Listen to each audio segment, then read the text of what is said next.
Me llamo Edgar Yesín Martínez Pacheco. Soy del programa de psicología de modalidad virtual. Estoy en el grupo 207 de neuroanatomía y mis compañeras están en el grupo 205. Como les dije, vamos a hablar sobre la corteza cerebral.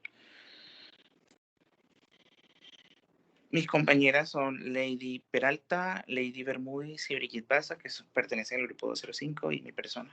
Pertenezco al grupo 207 de neuroanatomía.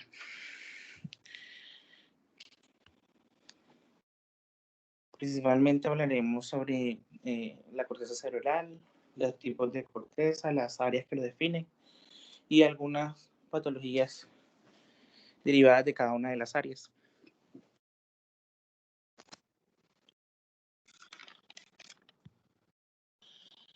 ¿Qué es la corteza cerebral? Bueno, la corteza cerebral hace referencia al estrato como tal exterior del cerebro, o sea, toda la parte externa del cerebro, que es una capa formada por una fina película de tejido nervioso que envuelve toda la superficie del cerebro.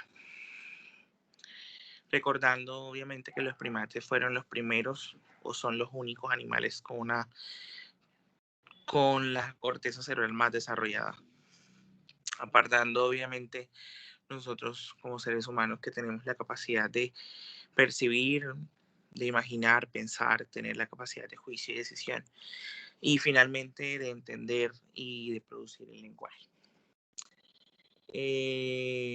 Como lo dije, la corteza cerebral es una fina capa de células nerviosas que cada una con una función concreta y específica.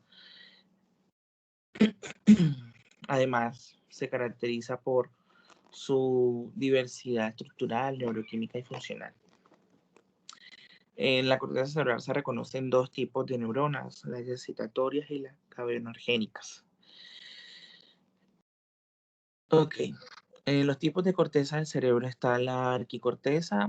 Evolutivamente hablando, es la corteza cerebral más antigua que se pudo reconocer, llamada también hipocampo, que es la encargada de aquellas respuestas automáticas del cuerpo, evaluadas también como mecanismos de defensa o de supervivencia. Está la paleocorteza, filogénicamente hablando, está en medio camino de las primarias y las demás cortezas cerebrales, dentro de la evolución obviamente del ser humano, que alberga las terminaciones de las vías olfatorias, encontrándose aquí el cerebro olfatorio de todos los seres. Y está la neocorteza, que es la corteza mucho más reciente, encargada de los procesos de razonamiento y pensamiento abstracto del ser humano. Estas regiones del sistema nervioso central reciben aferencias de estructuras muy variadas e integran esta información para dar paso a todos los conceptos generales de nosotros.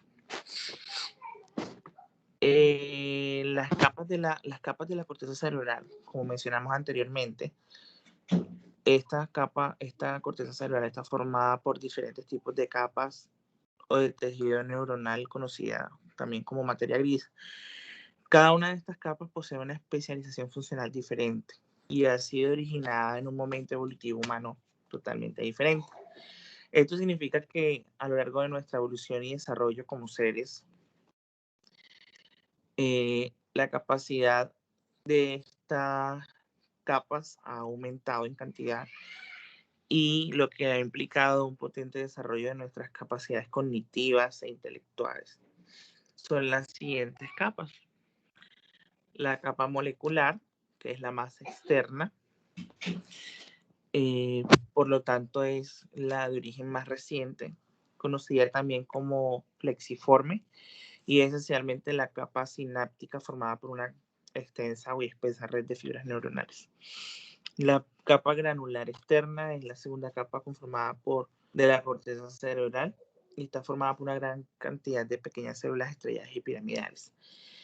Los axones de esta capa se infiltran dentro de la capa molecular, entrando mucho más a zonas de la corteza cerebral acoplándose con diferentes zonas de la corteza.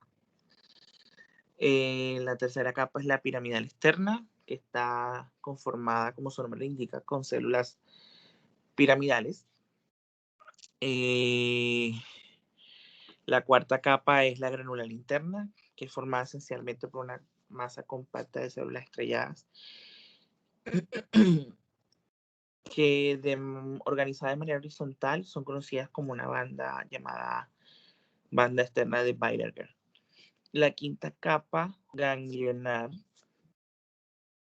que está conformada por células piramidales de medio y de gran tamaño, así como células de Martonil y estrelladas. También conforman, pero la banda interna de Weierger. La última capa, que es la multiforme o poliomorfa, está conformada por células de tipo fusiforme, las cuales derivan la información de la corteza, del tálamo y los núcleos estriados. Además, también incluyen células piramidales de cuerpo triangular u ovoide. Viendo de esta manera que además de que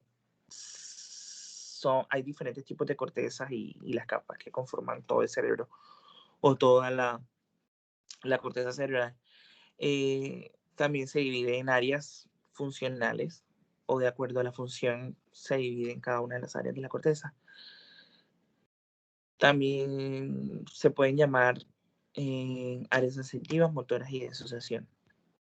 La área sensitiva, las áreas sensitivas reciben información sensorial desde el núcleo concreto del tálamo.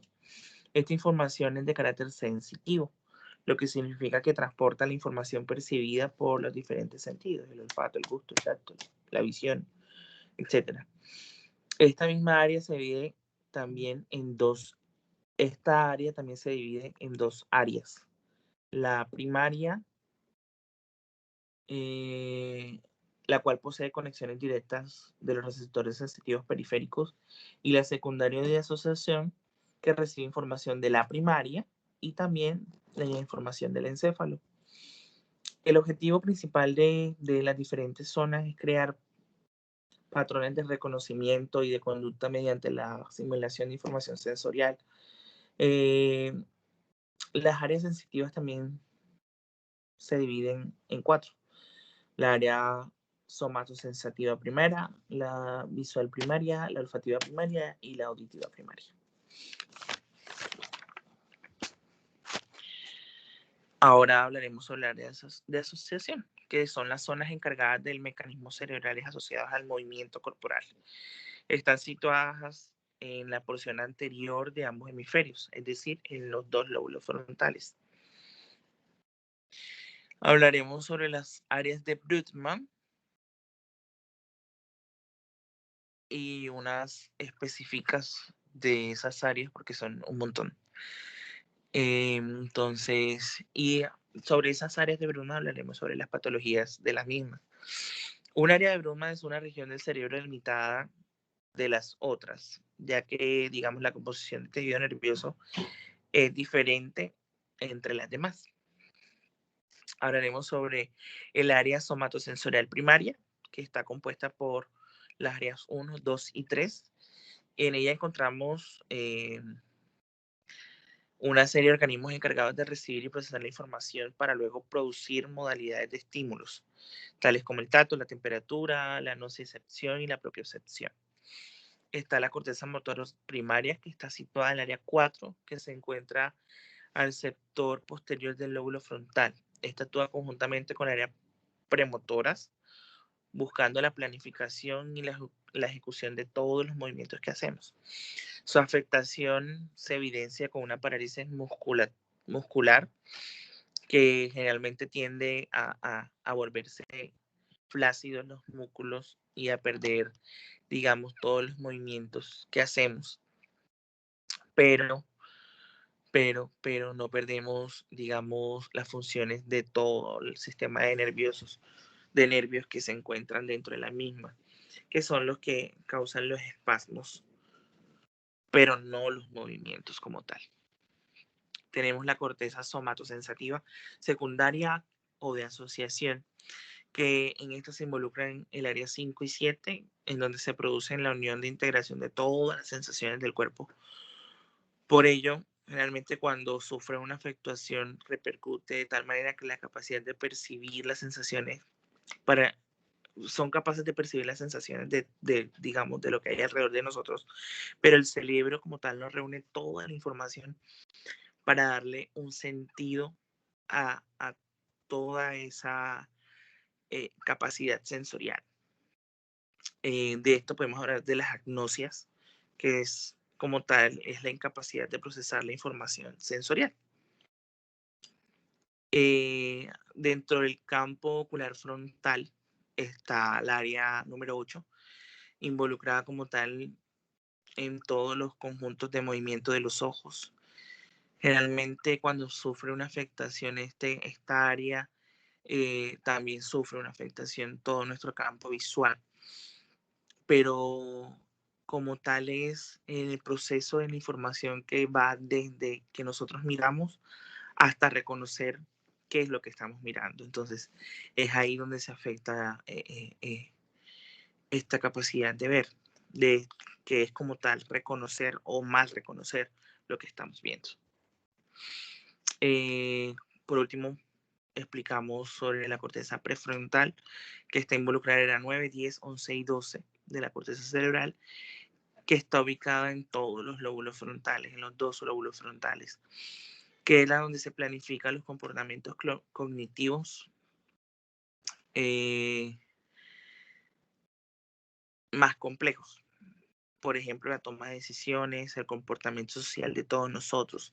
Su afectación generalmente produce un cambio del comportamiento del individuo hasta estrés o depresión o trastorno de la bipolaridad. Y bueno, profe, eso fue todo lo que logramos investigar.